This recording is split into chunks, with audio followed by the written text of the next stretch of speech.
Hi, I'm John DeDakis, and you're one to one with me. And I'm one to one with Mark Stadler. Mark is, he has over 33 years of law enforcement experience. He became the Ventura County, California Law Enforcement Crisis Intervention Team Program Administrator in July of 2015 after retiring as a commander from the Ventura Police Department in California.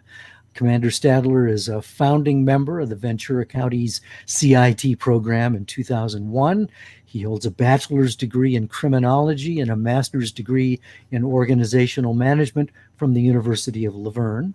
He's a law enforcement Medal of Valor recipient, a graduate of the California Peace Officer Standards and Training Supervisory Leadership Institute and Command College, and he's an instructor at the Ventura County Criminal Justice Training Center, and he's a senior adjunct professor at the University of Laverne. Whew, that's a handful. That's a mouthful there. So that happens after 33 years. Yeah, exactly. It helps to be old. Then you can fit all those things in there. You don't look old, though. Thank Welcome. Thanks for being here. So let me ask you this, just to get started. Obviously, since George Floyd's death, police departments have really been on the defensive, and perhaps rightly so, for a lot of their tactics over the years, a lot of institutional racism. And so my first question to you is, I mean, you train police officers. So, my question is, are police officers getting it, or are you finding that it's an uphill battle as a trainer to in a sense change the culture? I believe they're getting it. One of the things that maybe we're fortunate here in Ventura County, because we've had our CIT program for almost 20 years. And I can tell you from my almost 34 years in law enforcement, I see a difference. The officers, in spite of what you see on television, they've gotten better.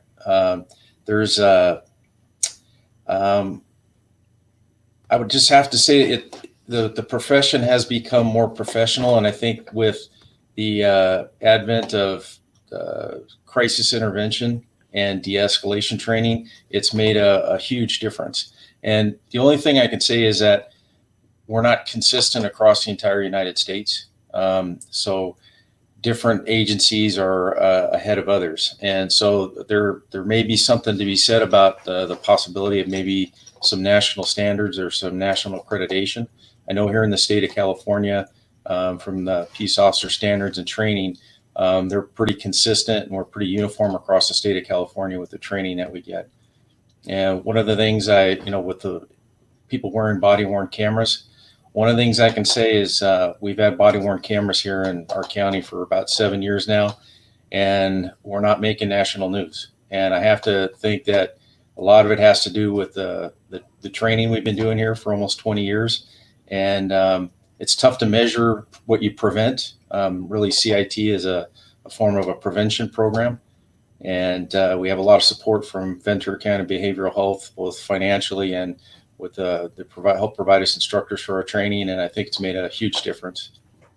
One of my friends, Joyce Wild, was involved with your program back at the very beginning when it was founded. She's a psychologist, and I remember her telling me that at the time there were just a lot of times when lethal force was used in a mental health situation where cops were called, a person was agitated, maybe they had a gun, and through Joyce's training and the way she was able to teach police officers, the number of times that lethal force was used went down something like 50% during the time that she was with the county sheriff's department. Now, that was a long time ago. What are things like there now in terms of being able to diffuse a tense situation? What is would you say, the biggest change that's taken place from the old days to the way things are being done now in terms of communication? Yeah, so the biggest change I've noticed is, so when I started in the profession in 87, you were basically taught you ask the person to do something, then you tell them, and then you make them. And all that's done, ask, tell, make, is cost agencies a lot of money, and it's caused injuries, and it's hurt our credibility with the community. So the difference now is one of the main things that we teach is time and distance, or time and space. If you can slow things down, speak to someone in a calm, respectable voice, keep a safe distance between you and that person, your opportunity for a successful outcome increases greatly. And there's been studies done on how slowing things down and creating that time gap, because when a person is in a crisis state, they're reacting on their basic fight, flight, or freeze instincts. So if you slow things down, you give that person an opportunity to get through the crisis, and then you can communicate with them. Because when someone's in that, that basic hierarchy of needs, that threat level is there, fight or flight, trying to communicate with them at that point is not always successful. You just have to slow things down and try to calm them. Now, I would think that one of the big challenges in order to teach police officers in a situation like that is, these are potentially life and death situations. And I would think that there's a certain, I don't want to stereotype, but, guys can be very macho, get the job done, none of this touchy-feely stuff.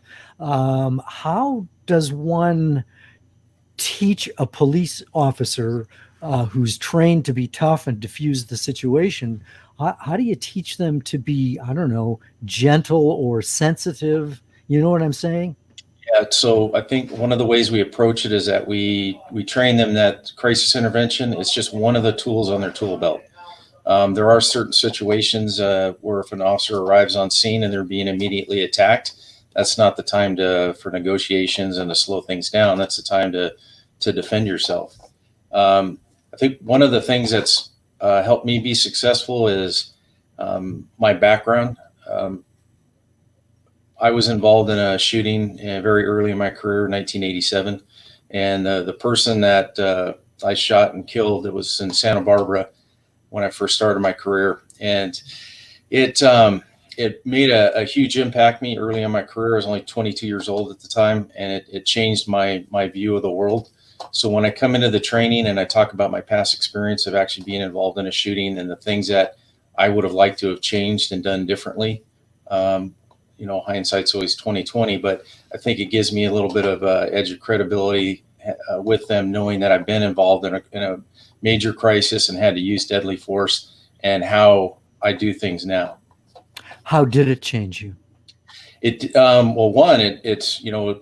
every law enforcement officer, when you go into the job, they ask you, if you're ever put in that situation, can you take another human being's life?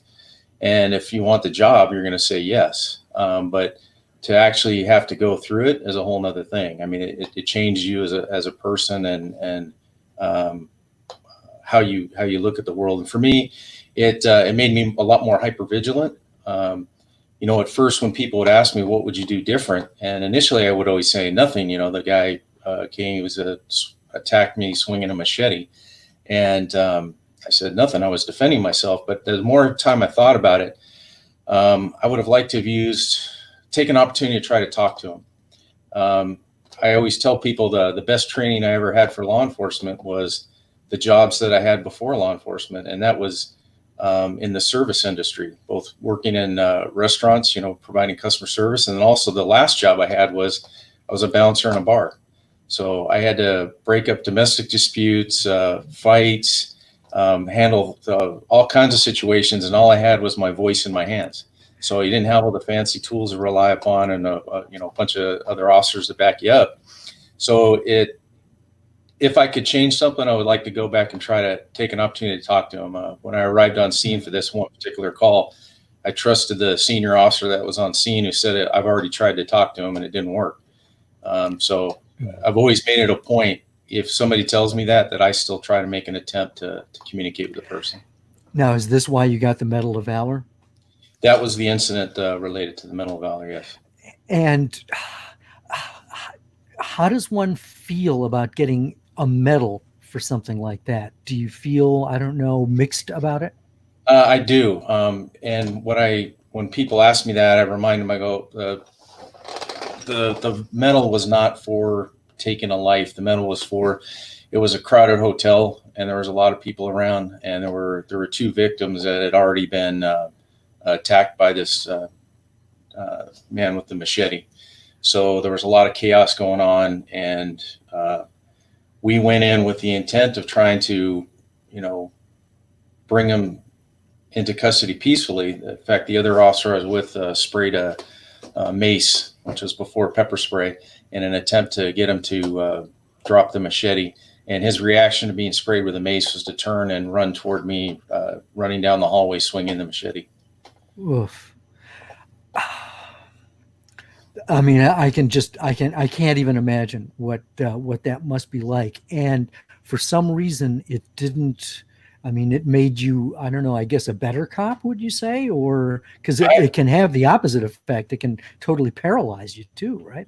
No, yeah, and you get lots of strange reactions from people around you. You get some very supportive ones where people say, "Hey, it's horrible you had to go through that. Give me a call if you need anything." And then you get people who say inappropriate things, and you just kind of have to let that go. That's a measure of that person's character when they say something like that. Like, and what would you consider inappropriate? I had a veteran at the time after it, and he says, "Hey, yeah, a buddy of mine knew that guy from the office where he worked, and he was a real asshole. So screw him." And I never felt that way. Like he deserved to die, as the term was thrown at me before. I mean, his actions led to me reacting. And at the time, we didn't have sandbag shotguns at the time, or the 37 millimeter rubber bullets. It was just a gun, baton, mace. We were limited on the non-lethal tools that we had. Have you been in touch with his family since? No. One unique thing that happened was after the shooting, his mother called the station and wanted to apologize to me for what her son had put me through. And that's something that almost never happens. She was convinced that, based on his history, that he had committed suicide by cop. It was before we were using that term, suicide by cop. But so she actually had felt bad for me, which was shocking. And there was no lawsuit or any complaint filed. Was there any kind of delay from that, between that experience and when you returned to, in a sense, active duty, or did you have to just, go on the beat the next day? How did that work? It's interesting. One of the things I've been teaching for the last 65 academy classes here in Ventura County, one of the classes I teach is officer-involved shootings. So I was in the class in 1987, and then 1 year later, I was actually a guest speaker at the academy talking about my shooting. So what was the question? Well, the question was there a delay from when you were involved in the shooting to when you actually went back out on the beat? So what happened was it happened on my Friday, the end of my work week. And so I had 3 days off. And then in the meantime, I had met with a department psychologist, and I got what now I know is really bad advice. He told me, he says, "Well, Mark," he says, "you got 2 options. You can sit at home and think about it all day, or you can just jump back in the saddle and get back to work." And for me, as a brand new cop at 22 and not wanting anyone to think that it was impacting me negatively, I said, "Well, I want to get back to work. I'm on probation. I don't want them to think there's something wrong with me, and they cut me loose without cause." And so I went back way too soon. So why do you think that was a mistake? Because I think, in my opinion, every officer I talk to now that gets involved in a major incident, I tell them you need to take at least 2 weeks off. And the reality is that first week, it's the incident's replaying in your head nonstop. You can't shake it when you're involved in a life-threatening traumatic event. And then after that, after the first week, then maybe you have some time to get some rest and relaxation and get your head back together and get ready to get back to work. But the main thing, what we did differently back then is we didn't talk about it. And you had to just suck it up and tough it out, because you didn't want anybody to think there's anything wrong with you. And nowadays, I 100% different. I tell them, I said, get with a counselor, take care of yourself physically, mentally, watch your diet, don't drink too much alcohol. You got to take care of yourself. But isn't there still a stigma in police forces about getting counseling? Yes, there is. But like I said, I'm working hard to try to change that. Definitely here in the officers I have an impact with, and I actually did a presentation last year at the National Alliance for Mental Illness in the state of California, and I talked to them, the group there, about wellness and the importance of it and the need for it in law enforcement. And there is a growing trend in law enforcement. I know California Peace Officer Standards and Training just built a curriculum on wellness for law enforcement. And one of the things I usually use as an icebreaker when I'm warming them up, I said, don't be like me. I said, don't wait till you're 50 years old before you start taking care of yourself. And I said, one of the best things I ever did is I finally listened to my wife after all the years we were together. And I talked her into letting me go get a pedicure. And I usually, and that's the reaction I usually get from the crowd. And I see the officers shaking their head like, oh my God. But I tell them, I said, listen, the reality of it is that's self-care. That's taking care of yourself. And until COVID arrived, I hadn't cut my own toenails in about 5 years. And it was just as relaxing as just a way. And I tell them, I talk about getting acupuncture, seeing a chiropractor, getting a sports massage, and then getting counseling. And also, taking care of your eating and recognizing in yourself and the people around you when things are changing. And that's one of the big things that's always bothered me is I've seen officers lose their careers or do things that get them in trouble. And then after it happens, you have people come out of the woodwork and say, oh yeah, we saw that coming. And so my answer is like, well, why didn't you say something? Why didn't you step up and approach that person and offer them help or direct them toward help? I mean, for you to come out now and say, oh yeah, I saw that coming, that to me, that's cowardice. Tell me a little bit about the role alcohol plays. I mean, I would imagine that, we're a society that tries to anesthetize the pain. And, police officers have to deal with a lot of pain. Is alcohol a problem among police officers? Not with everyone. I would say it was more of a problem back when I first started. I think I actually see a lot more officers focusing on wellness and exercise and than ever when I first started. There used to be a few guys that did, but now there seems to be a lot more of a trend of people taking good care of themselves. And it was pretty common, at the end of a shift, we'd all get together and we'd have some beers and talk about what happened. And that was our way of kind of letting off steam. And now you see more officers that are actually working out before and after shift to try to alleviate that. And part of that has to do with the longer shifts that officers are working out. A lot of them are working compressed work weeks. So after working a 12, 13-hour shift, you don't really have time to go out drinking with your friends. It's, you got to go home and get some sleep, get ready for the next shift. But for me, I'll tell you what, early in my career and after my shooting and stuff, there were times when, I don't know, for me, it was because I didn't have, not that I didn't have it, I didn't take the opportunity to talk to people more. I held it in and sucked it up like the expectation was. And there were times that I drank more than I should have. And never ever did it affect my on-duty activity. It was just more off-duty time. But it's, you learn those lessons as you go through life and how to do things better. Yeah, and a lot of times the learning of the lesson, there's almost a rock bottom experience. There has to almost be, something striking that will cause a person to change. I would imagine, or maybe you can speak to this more specifically. I don't know if your training does this in terms of how, keeping it inside is a corrosive problem. So how do you convince someone? How do you help get that person who is comfortable holding it in, to make that change? The best way I've always found is approaching them one-on-one. You got to pull them aside, not around their peers, and talk to them. And I encourage the officers I train to do that. And I said, sometimes you're going to get a bad reaction. You're going to get people who are going to get upset with you.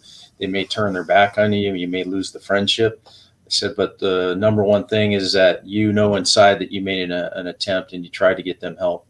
Now, if it's impacting their on-duty performance, then you have to talk to somebody above them. If they're not getting it and it's impacting their work, you got to talk to somebody. You can't just let that stuff go and then later say, oh yeah, we saw that coming.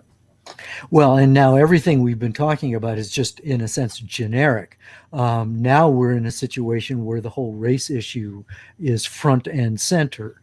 And so, I mean, I'm thinking a lot of these principles still apply, but where are you in terms of training people about race?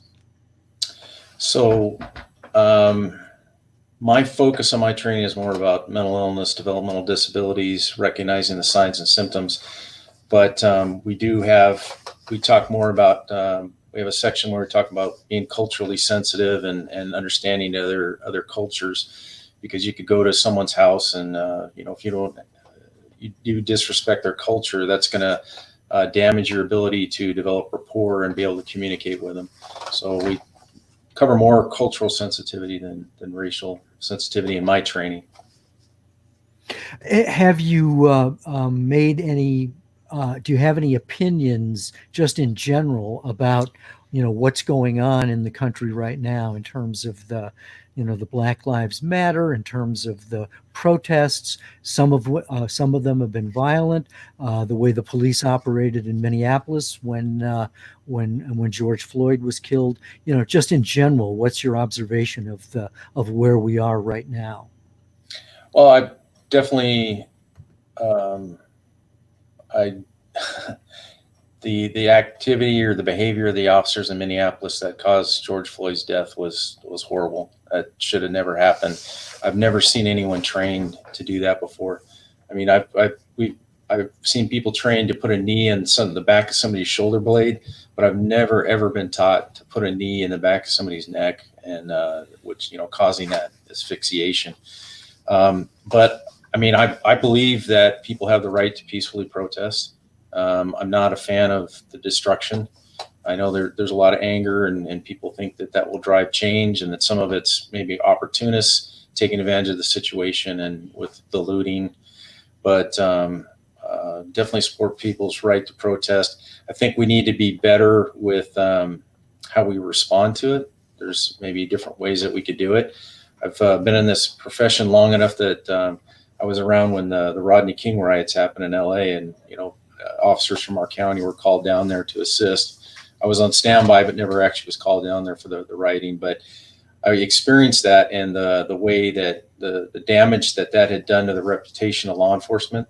And I've shared with some of the younger officers around here that we'll get through this.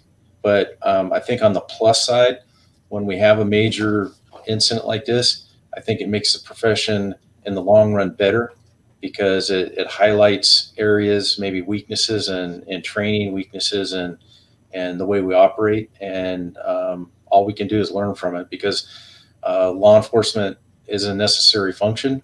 I've had discussions with people about the term defund police. Mm-hmm. And I understand it. The term sounds really bad, because if you take it literally, you're thinking, oh, we just want to take away the money and not have police anymore. And that's not what those people are saying. What they're saying is that we need to use that funding to make the police more effectively. For example, never would I have thought when I started my career that one of the main focuses I'd be involved in is dealing with the mentally ill and mental health crisis. I mean, I did, like a lot of young guys when they started, and gals, that you wanted to arrest bad guys and make people safe. And so when I teach at the basic academy now, I tell officers there, the cadets, I say, listen, I go, if you got into this profession because all you want to do is arrest bad guys, you've entered it at the wrong time in the history. You're going to be doing family counseling. You're going to be dealing with the mentally ill. You're going to be dealing with homelessness. There's a lot of different other things that you need to be prepared for. So when I hear people talk about defund, the term is inflammatory. I think what needs to be the discussion is that how do we make law enforcement more effective? By, like right now in Ventura County, we work closely, as I said, with our behavioral health department. We've now started partnering up a mental health person with a homeless liaison officer, and they'll go out and make contacts with the homeless mentally ill and try to get them to connect with services, the service resistant ones. So in terms of the reforms, and probably instead of defund, maybe reform is maybe a better word to bring into the discussion about policing. How does that look if things are going to be reformed and in a sense the funding is going to be shifted? I think one of the suggestions is that, instead of sending, an armed police officer to a domestic situation, maybe they should send a social worker or something like that, or maybe a social worker should be part of the team. How do you feel about that?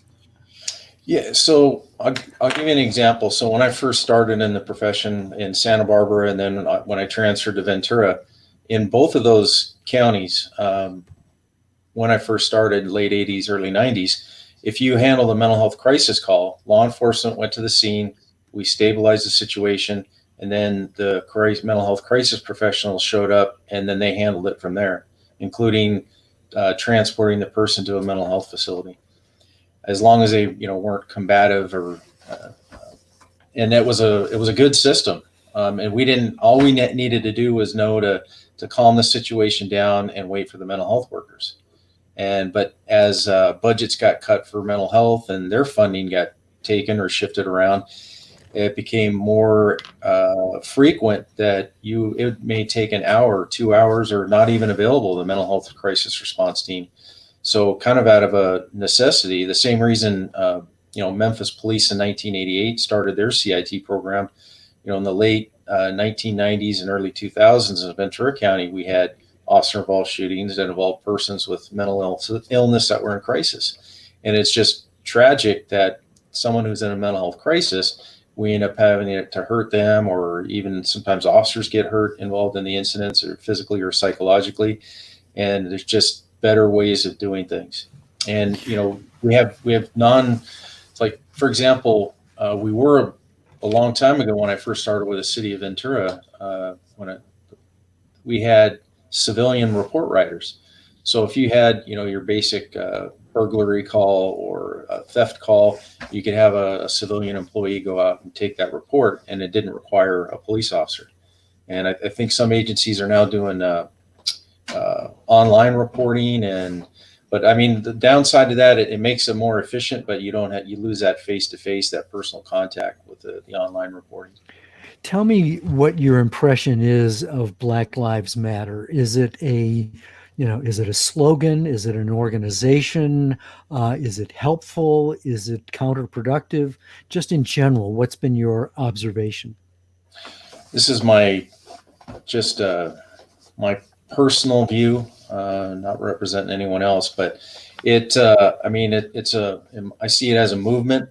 And in like some movements, you're going to have some elements of it that are going to potentially cause the movement harm. And then you have other parts of it are going to be very organized and have the potential to lead to some change.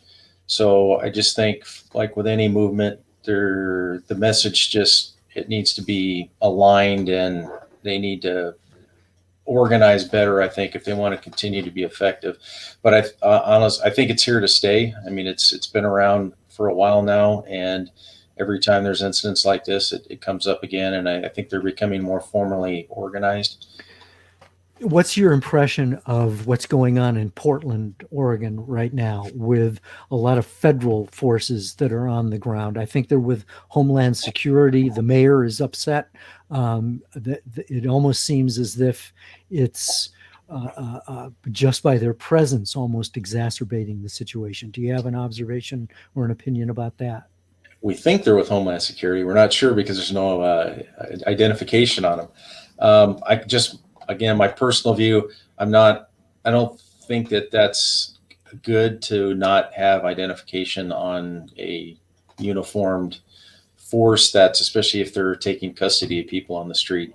I know in the state of California, you're required to have either a nameplate or an individual number that identifies you. So every California law enforcement officer is required to have something that individually identifies them, and the name of the agency on the uniform, whether it be just the badge or the shoulder patches and the badge. So to me, I personally find that a little disturbing that there's people with no insignias. What do you think? What do you think is behind that? Why would they be operating that way? I have to think that it would be pure speculation on my part to answer that, but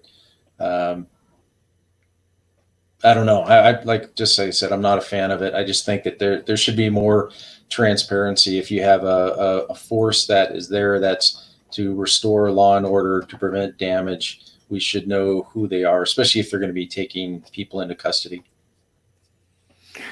So, where do we go from here? Is this something? Uh, how I don't. I mean, there's so many questions that I've got. Where do we go from here? I mean, are we going to be able to get beyond this? Are you hopeful? You know, how much of an uphill battle is it to change things so that people are more supportive of the police, and so that police are more effective in their engagement with the community? I am very optimistic, and maybe part of it has to do just where I work and what we've already accomplished. I think we actually have here in Ventura County a good relationship overall with our community. We're not perfect, we make mistakes, but I think we've done a good job of being transparent when we do make mistakes and working to fix that. And that's one of the things I'm constantly looking at with my training is how can we do things better. I mean, like one of the things we're formalizing in our training, we've kind of done it informally for the years, but it's disengagement and with re-engagement planning. Meaning, so for example, if you had someone that's in a mental health crisis and they are home alone and a danger only to themselves and no one else, rather than the old days where we would force the door open and make them get help, which could potentially provoke a confrontation, we now will back off and we'll make a plan to re-engage that person at a later time, or give the family resources on figuring out how to deal with that. But we don't force confrontations if we don't have to anymore.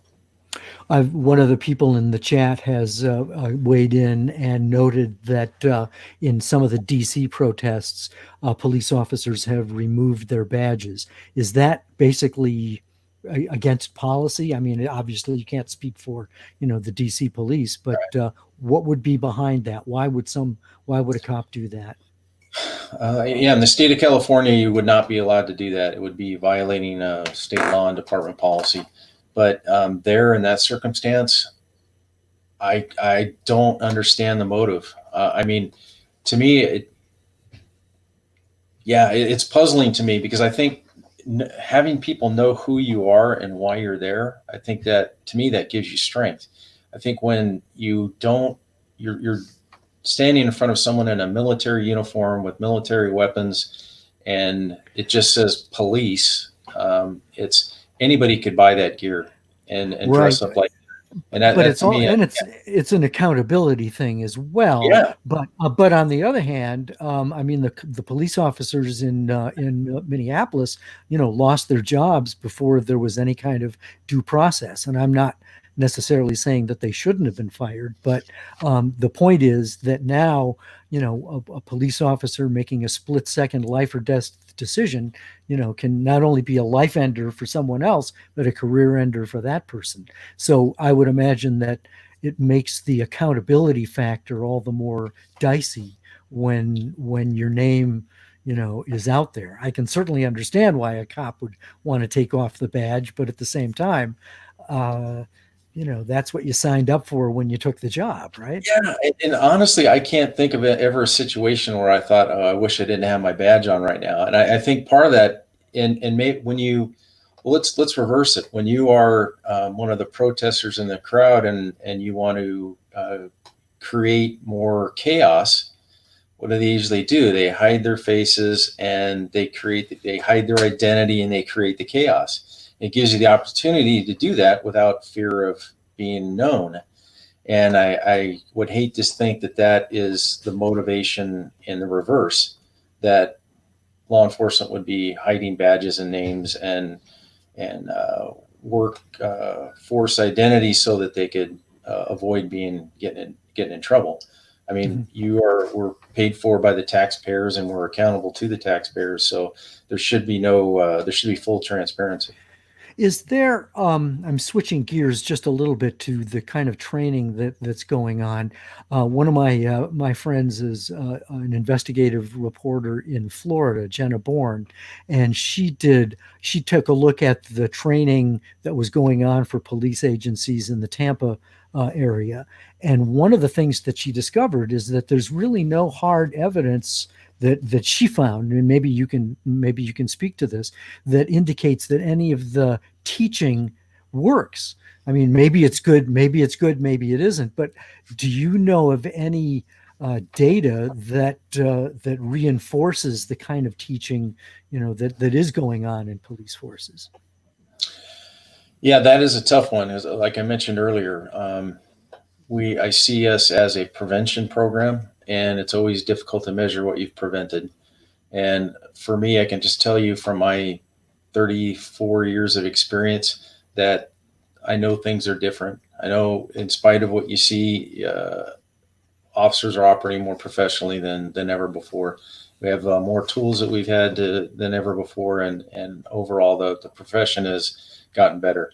But I think one of the things you're seeing highlighted is you may get an agency somewhere across the U.S. that all of a sudden they found funding for body-worn cameras, but they didn't take the time to give better training for their officers and what they do.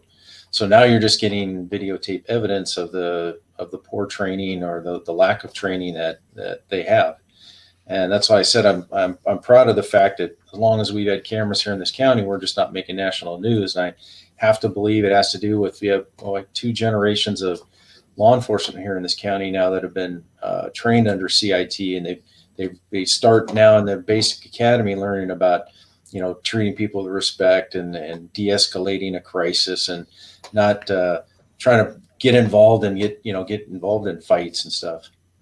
One of the things I think you mentioned before we actually went on the air is that there's a certain degree of consistency in the training within the different agencies in your area. Yeah, so we're kind of unique, and within the state of California, we're the only county that has every single law enforcement agency all doing the 40-hour CIT program, and so that's including our Cal State University Police, FBI recently joined in, our probation department, community college police, literally every single agency. And I think that really helps because we're all talking the same language, and we're all delivering the same message to the community. And that's really what it's all about. When you hear about CIT is more than just a training program. When we bring our stakeholders together for meetings, I remind them all that all of us are CIT. To have a healthy CIT program, it all has to be functioning properly. Ventura County Behavioral Health and the National Alliance for Mental Illness, they're both involved with the CIT program from day one when we created it, and they're both very strong partners today. I want to switch gears again, and this I didn't really expect to go in this direction because there's so many other areas we can go into, not just race and that, but I want to talk about the opioid crisis. Okay. Because I mean, it's almost like that was the big story, for so long, and it's still big, it's still a problem, but it's like it's almost being eclipsed by other things that are also important. One of the things, I mean, my son died of an accidental heroin overdose, and I can remember this was like 8 years ago. And I can remember at the time feeling that, if the cops could make the connection between the drug sale and, his death, that they should charge the pusher with second-degree murder, because it's like for the pusher, it's like selling a pistol with one bullet in the chamber to someone who is going to go and play Russian roulette, and you don't care.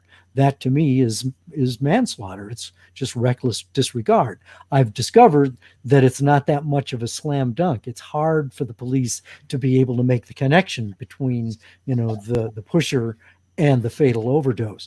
Tell me from your experience, because especially you deal with mental health issues, which I'm sure are fueled to a certain extent or exacerbated by drug use.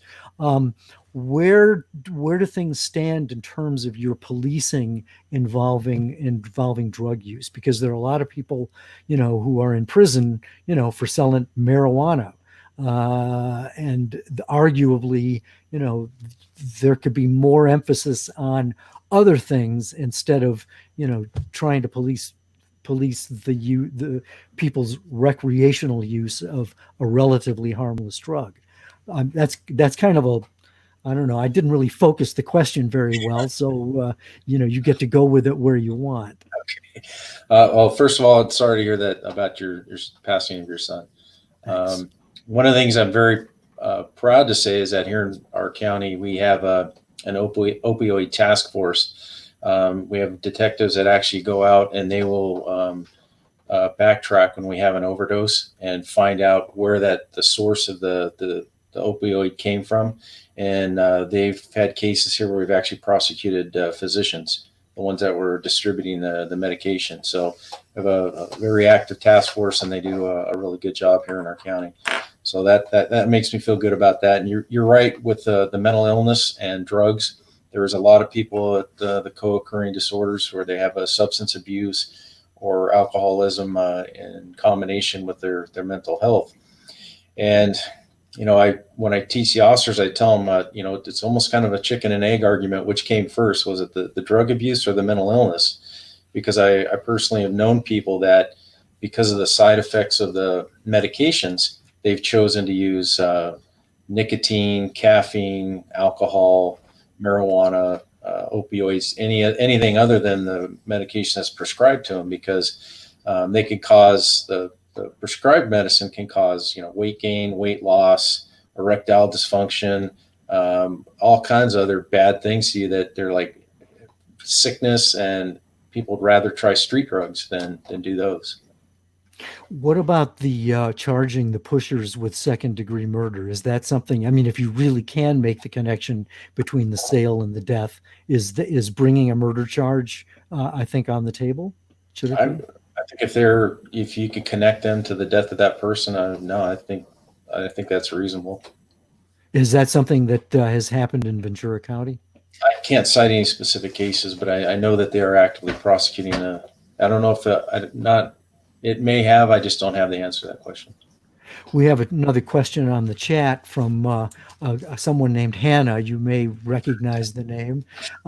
She wants to know what hiring processes in law enforcement are in place that can ensure prime candidates and possibly screen for racial bias. Excellent question in terms of recruitment. How do you find the right people, and how do you weed out the bad ones? The process to get into law enforcement is very thorough, but there are still going to be people that slip through the cracks, and like the example I gave you earlier when I told you the question they ask you in the interview, you may have to take someone's life, or you're willing to do it. And if you want the job, you're going to say yes. And so there are circumstances where people may be just answering what you want them to hear, but they do polygraph exams. They do psychological testing, both in written form and in person. But as far as the bias, that's a tough question, because everyone has a bias. Even though the most intellectual, enlightened person has their own biases. And the key, I think, is that you understand what your biases are and how they impact you. And if your biases are preventing you from doing your job, or they're causing you to do your job unsafely or endangering other people, then you need to change your profession. Another question on the chat it asks about national standards for training. Is that something that you would advocate? I would, in the sense that there may be some basic minimum standards that every law enforcement agency across America should adhere to. Um, to try to get everybody to do the exact same thing, then you'd be creating basically a national police force that would not necessarily be effective for each and every community. There's value in having a local police department or a local sheriff's department that you have that relationship with your constituents, and you can police accordingly. So I think for basic standards, I would support a national movement, but not for universal standards. Okay. But there are some universal things that should be prohibited, like like what? Like the putting a knee on the neck of a person until they expire. That's not smart. It's not. And like I said, I've never been trained in my 33 plus years to put a knee in somebody's neck. And what about chokeholds? Chokeholds, there's a lot of risk with them, and I was taught in my training that you didn't do it as like just a means to control someone. You did it. It was when it was like more of a life-threatening situation, mm-hmm. as more of a last result, because there's definitely risk to it. I mean, even in training, if the person's sitting still and you to properly get your arm in the right position and apply it is takes some maneuvering. Now try to do it on someone that's fighting and wrestling away from you, and it's just a matter of inches between it being a chokehold and going to a bar arm. And one can be fatal very quickly, and the other one has a potential to be fatal. So what I'm hearing, I think, is that you feel that there may be some standards that could be universally applied, and then that there are others that may be necessary to adapt to whatever the local situation is? Yes. Okay. Excellent. Well, listen, you've been incredibly generous with your time. And let's see, I'm ready to cut the interview off, and now somebody's asking a question. Let's see. This comes from Larry.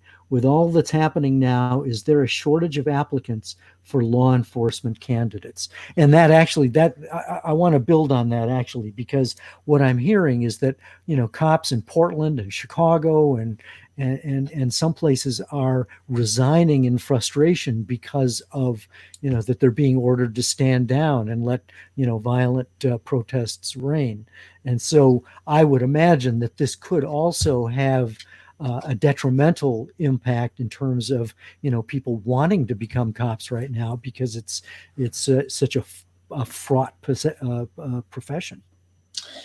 Yeah, it's definitely different. When I was applying in the 80s, there was about 1,000 people would show up for a testing process, and that's in Ventura County. And then now you're lucky to have 100. So there not as many people are applying, and it's changed. And that's not just recently. That's actually, I worked in professional standards 7 years ago with Ventura Police, and we were having trouble hiring back then. So it's a trend that's been going on for probably the last decade, where the amount of people going into the profession is greatly reduced. Well, and maybe they're weeding themselves out, and maybe that's a good thing. No, yeah, I'm honestly, it's if you don't feel that you're prepared for it, if you see what's going on and you don't, because I still have friends that come to me like, I don't know how you ever did it. I could never do what you do. I don't have that much patience, that much tolerance. I'd be, and I said, well, then that's good. You never went in. Yeah. I mean, I can remember I was a reporter in Madison, Wisconsin, and of course the police monitor was on all the time, because that's how we found out what was going on. That was news. And it was incredible, the kinds of things, and this is back in the, late 70s, early 80s, the kinds of domestic calls that people were, cops were being assigned to. And I mean, these were not big news stories. These were just, a husband and wife really going at it, or a drunk with a gun. That your adrenaline level just must go through the roof going into a situation like that. Yeah. And, I always like to tell people, I said, I've always felt like there's times when there's lulls and you're looking to make sure people are safe and check and safeguarding the community. But there's other times where it's just spiking. So I tell people I really feel like I earned my money in small increments of time over my career, where there's some times where I think like, wow, I get paid this much for patrolling a neighborhood. Then there's other times like, this is all I get paid for jeopardizing my life and my, maybe impacting my family long term. And so it is a lot to consider.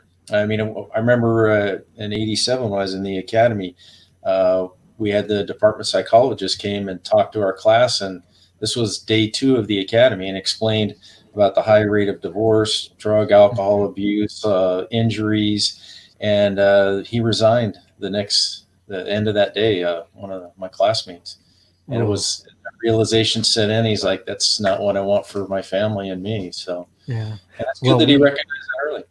Yeah, exactly. We have another question from someone named Allison. You may recognize that name too. She wants to know, what can citizens do to help make positive changes in our own communities, which I think is another excellent question, because, why should the cops do it all? Don't we have a responsibility as well? I think it's absolutely right. The way that citizens can help out is, one, I always tell them, just be our eyes and ears. Be a good observer of what they see in the community and report it to us, because that's the best thing you can do, is give us that information and point us in the right direction, and let us handle the risk part of it. But what we do encounter too is you get sometimes people overreact and they report things that aren't necessarily a police issue. And the thing I found, back when I was a watch commander at Ventura Police, is like, if somebody couldn't figure out how to do something or what needed to be done, they called the police because this is a problem and I'm not sure how to handle it, so I'll call 911. My pizza's late, so I need to call 911. I got my order wrong at the drive-thru. Right. Well, listen, we could go on, and I so appreciate the opportunity to to pick your brain about this important issue. I hope we get a chance to talk again sometime, because I'm sure this is going to be in the news for quite a while. Is there anything else you want to add that we didn't cover? No, I just thank you for this opportunity to talk. And what I tell people here in our local community, when you're experiencing a mental health crisis, ask for a CIT trained officer. In my opinion, I think it changes the mindset of the dispatcher, changes the mindset of the officer when they're on their way to the call, just knowing that it's not just a family dispute. It's actually, there's someone in a mental health crisis. And I think the more we learn about mental health and its impact on people, eliminating the stigma and realizing that these are people that need help. They're not somebody that needs to be jailed. It's somebody that we need to surround with resources and help improve their lives, and thus improve everyone else's lives. Yeah. Well, Mark, thank you very much. We've been talking to Mark Stadler of the Ventura County Sheriff's Department, and I'm John DeDakis, and you've been one-to-one with us. Thanks very much, Mark. All right, you're welcome.